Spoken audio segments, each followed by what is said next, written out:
Hello, welcome to Apocalypse Otaku. I'm your host Shar, and I am here to give you your anime voice actor birthdays, your Adult Swim schedule, and some Demon Slayer news. So, start with the voice actor birthdays. There are none today. So, we're going to go right over to the Demon Slayer news. Demon Slayer Season 2 review ends right when it begins. This is on Comic Book. If you want to take a gander at it. When Koyoharu Gotoge's original manga series first hit the scene, it was a pretty modest hit. Within the pages, Shueisha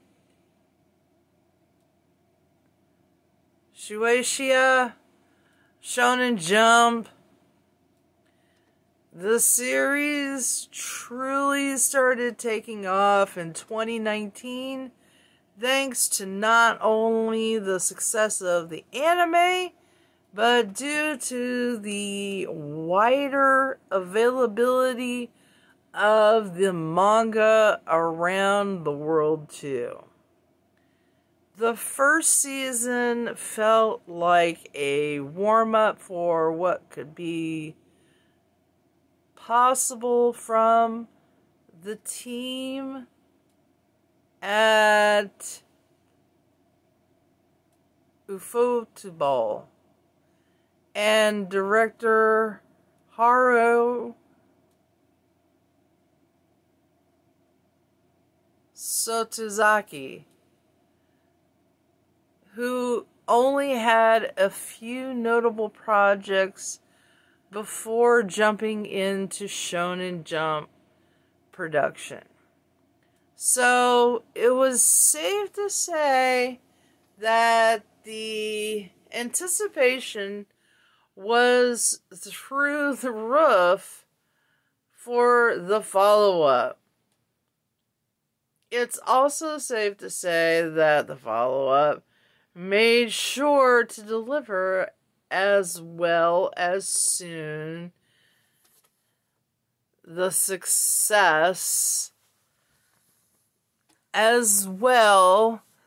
So soon, the success of the Mugen Train movie was followed by a full second season just a year after the movie first hit theaters in Japan, kicking off with a repackaged version of the movie. Before launching into a brand new arc, the second season, unfortunately, faced an uphill battle.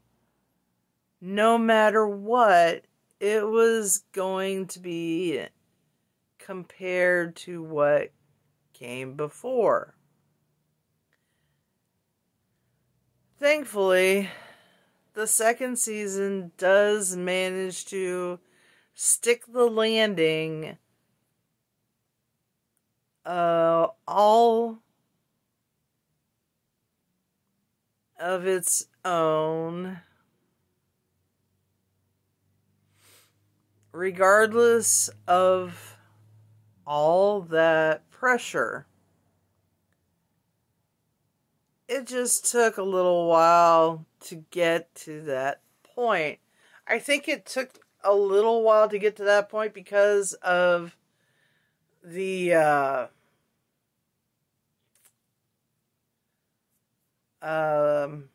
pandemic,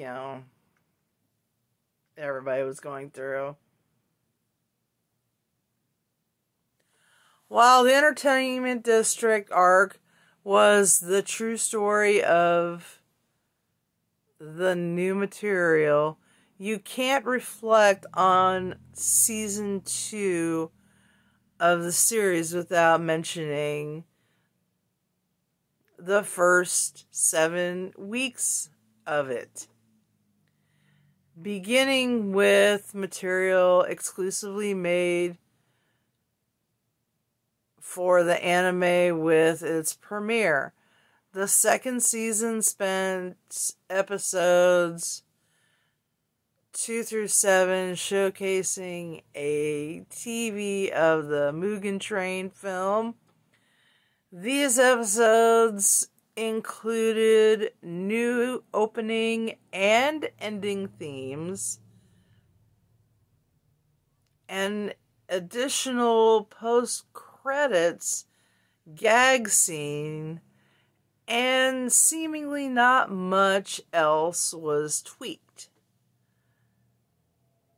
It mainly served as a way for fans to catch up to the events of the movie if they hadn't seen it. But for those who had seen it, those 6 weeks really derailed that forward momentum. The entertainment district arc, itself gets off on an interesting start, however. And that's what makes that early viewing experience that much together. Tanjiro and the others are immediately introduced to a new Hashira, Tengen Uzui, who intriguingly is a completely different type of character than the openly kind and honest Kyojuro Rengoku. With the pillar of the story.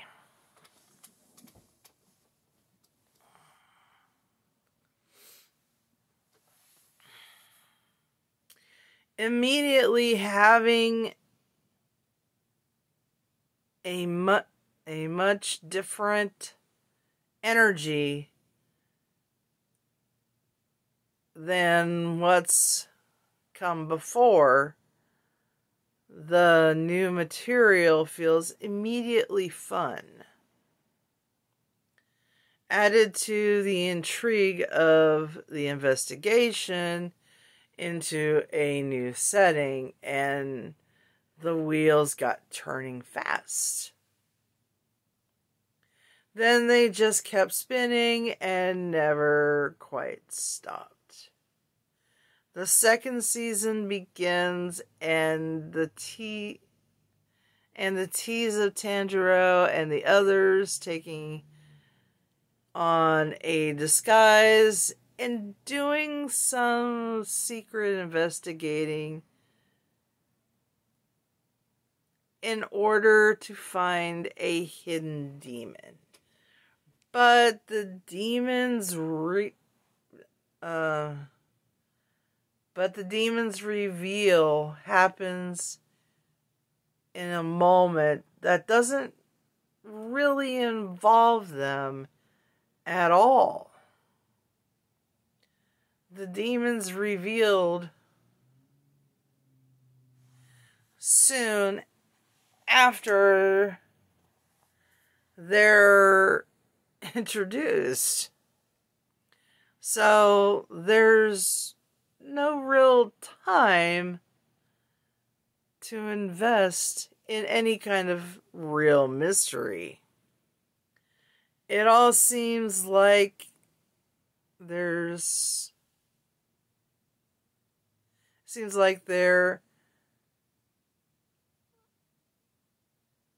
seems like it's there to add flavor to the setting, but there's no substance to that additional bit of flair.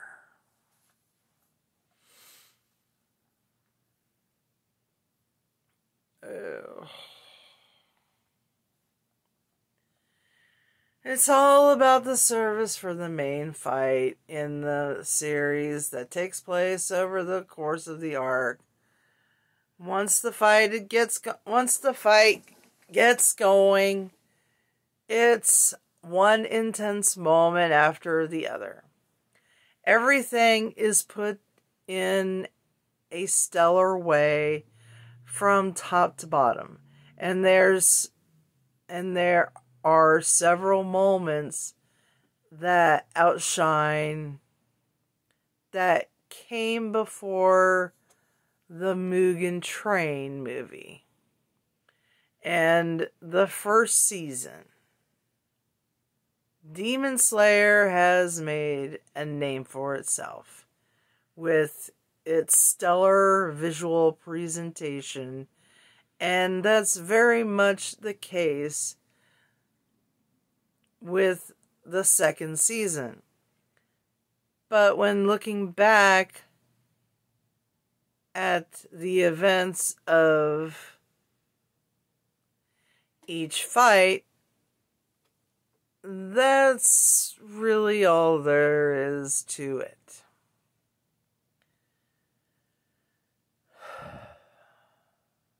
There's very little spent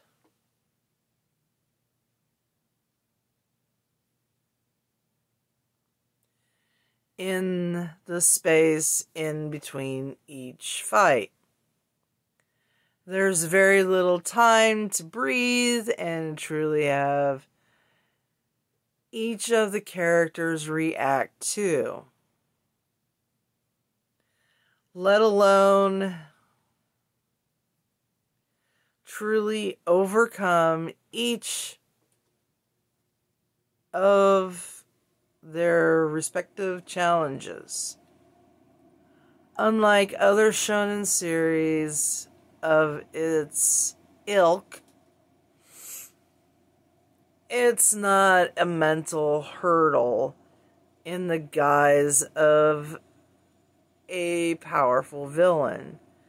It's just some demon that Tanjiro and the others have to defeat, or they're dead. It's missing that personal touch that should make you root for Tanjiro and the others all the more beyond the obvious. Want to make their survival. When Tanjiro succeeds, you're supposed to want him and the others to succeed. The season is so lacking in that hefty emotional anchor that the only way to truly raise the stakes is to continue to physically abuse its characters. It's taken to an extra extent, where it gets kind of indefensible to keep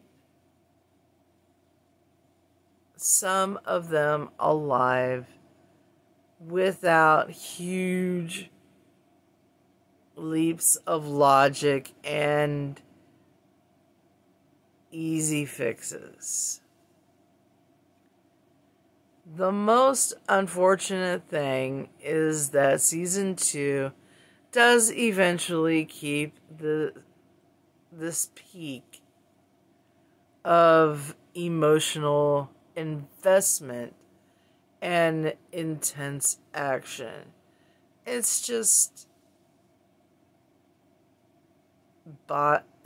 that by the time it happens, we're already at the end of the season, and it's over right when it begins. All in a flash. This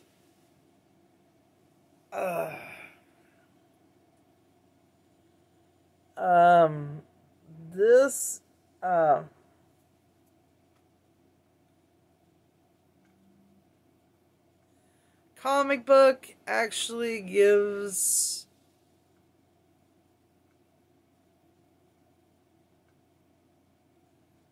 the show, or actually that season, a rating of 3.5 out of 5. And that's not good, you know. It's okay, but it's not, make me want to go and watch it. But I'm going to watch it anyway because, it's Demon Slayer. I mean, it's Demon Slayer. I want to watch it. Anyway. And now it's time for your Toonami schedule.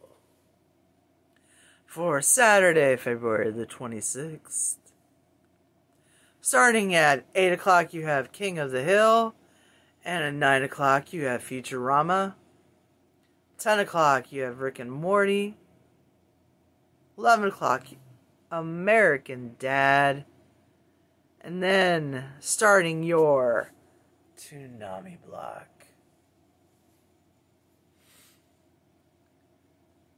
you have Shenmue. And then at 12:30 you have Attack on Titan. 1 a.m. is Assassination Classroom, which is actually a good show. You should watch it. 1:30 is Made in Abyss. 2 a.m. One Piece.